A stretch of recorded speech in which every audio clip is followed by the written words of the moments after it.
বন্ধুরা দেখুন কে এই সঞ্জিত ঘোষ। উনি ঘোষপাড়া নিবাসী শম্ভু ঘোষের ছেলে, ছোট ছেলে সঞ্জিত ঘোষ।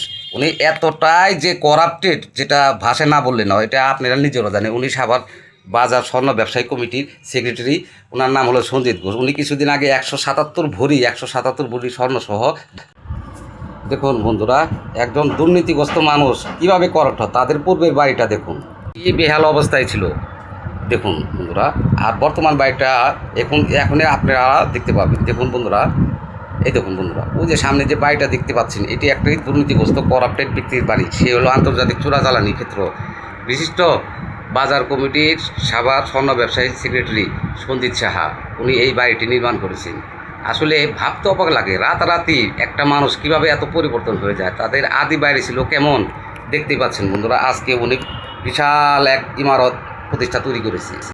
দেখুন বন্ধুরা, এই 6 তলা বিল্ডিংটা পুরাটাই রাজকের অনুমতি ব্যতীত এবং সাভার ফার্স্ট ক্লাস পৌরসভার অনুমতি ছাড়াই, বিল্ডিং কোড না মেনেই পুরো রাস্তাটা এই ভবনটা দখল করে আছে। দেখুন বন্ধুরা, এই 6 তলা বাড়ি সেই আন্তর্জাতিক চোরাচালানি খ্যাত এই বিশিষ্ট ব্যবসায়ী সঞ্জিত সাহা। কিছুদিন আগেও উনি 177 ভরি স্বর্ণসহ টিভির হাতে ধরা পড়েছিল। এই তো বেশ কিছুদিন হয় উনি বের হয়ে এসেছে, কিন্তু নতুন কোড আইন না মেনে দেখুন পুরো রাস্তাটাই, এই যে আপনারা দেখুন, দেখতেই তো পাচ্ছেন আপনারা কীভাবে একটা গাড়ি বের হচ্ছে। বলেন এভাবে কি গাড়ি বের হয়ে যায়? রাস্তাটা কিন্তু আরও বড় ছিল, প্রশস্ত ছিল।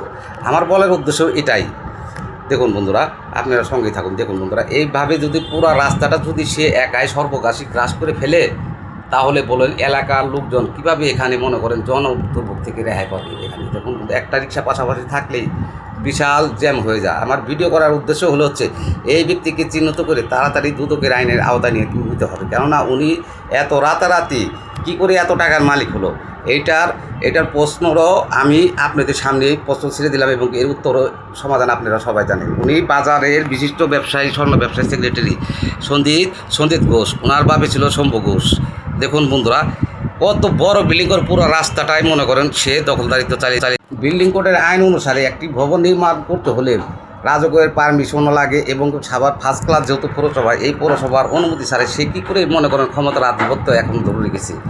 এই বিল্ডিংটা কোনো কোডি আইনকে বৃদ্ধাঙ্গুলি দেখিয়ে কোনো কোডি মেনে নেওয়া হয়নি। দেখুন বন্ধুরা, একটি বাড়ি ভবন নির্মাণ করতে হলে রাস্তার জন্য নিজের সম্পত্তি থেকে 2024 অধ্যাদেশে বিল্ডিং কোড ইমারত আইনের এখানে বলা আছে, স্পষ্ট কয়ের বিধানে বলা আছে। এখানে কি বলে, এখানে মিনিমাম আপনি যদি 4% 6 তলা বাড়িও করেন, 3%-এর ভিতরে মিনিমাম আপনাকে 3 থেকে 4 ফুট জায়গা আপনি জনগণের রাস্তার জন্য ছেড়ে দিতে হবে। উনি এটির নিয়ম নীতি কোনো কিছু তোয়াক্কা করেনি। দেখুন বন্ধুরা, ওই যে পিছনে যে বাড়িটি দেখছেন, উনিও এটা স্বর্ণের চোরাচালানি টাকা দিয়ে ক্রয় করেছি। দেখুন বন্ধুরা,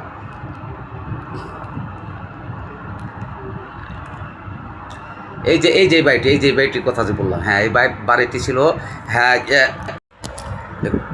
দেখুন বন্ধুরা, দেখতেই থাকুন। এই যে ওনার বাড়ির পাশে ওই যে দূরে যে বাড়িটি দেখা যাচ্ছে, এই বাড়িটি ছিল বিনয় কর্মকারী। হ্যাঁ বন্ধুরা, দেখতেই থাকুন।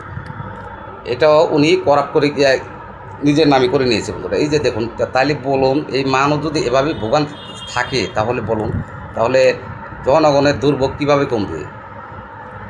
দেখুন বন্ধুরা, এটা হলো 3 রাস্তার মোড়, সাভার কাঁচা বাজার মোড়, ঘোষপাড়া মোড়ে। এখানে মানুষজন এখানে দাঁড়িয়ে থেকে রিক্সার জন্য অপেক্ষা করে। দেখুন পুরো রাস্তাটায় যদি এভাবে করে উনি দখল করে নিয়ে যায়, তাহলে বলুন এখানে কার কাছে বিচার দেব। এই ভোগান্তিটা আমি জাতির কাছে এবং দেশের কাছে এবং সাভারবাসীর কাছে আমার প্রশ্ন এটা।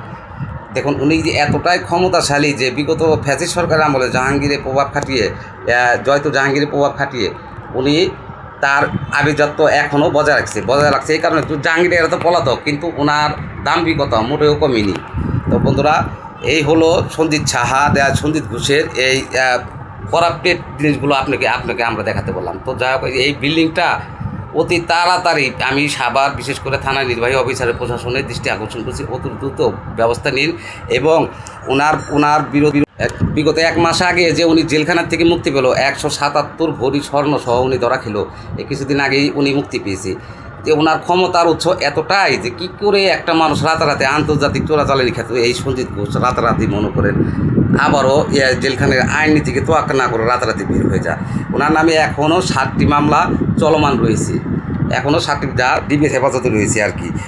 তো বিগত সরকারের আমলে বিশেষ করে ডিআইজি হাবিব ও ডিআইজি মনিরুজ্জামানের প্রভাব খাটিয়ে উনি এই সম্পদগুলো করে দিয়েছেন। দেখুন বন্ধুরা, ওনার এই দুর্নীতির কথা আমি নাইবা বললাম, একটি জনগণের যেহেতু এখানে পাশে আমরা বসবাস করি, এটুক যার পুরা রাস্তাটাই যদি একাই মনে করেন অক্টোপাসের মতো গিলে ফেলে, তাহলে বলুন আমরা যাব কোথায় বলুন? এই এই এই এই ভিডিও করার উদ্দেশ্য হলো এটাই, এদেরকে চিনে রাখুন এবং দুর্নীতিগ্রস্ত টাকা দেখুন কত রাতারাতি আজকে এরা সমাজকে বদলে দিচ্ছে, সমাজকে বদলেছে, নিজের আবির্ভাব বজায়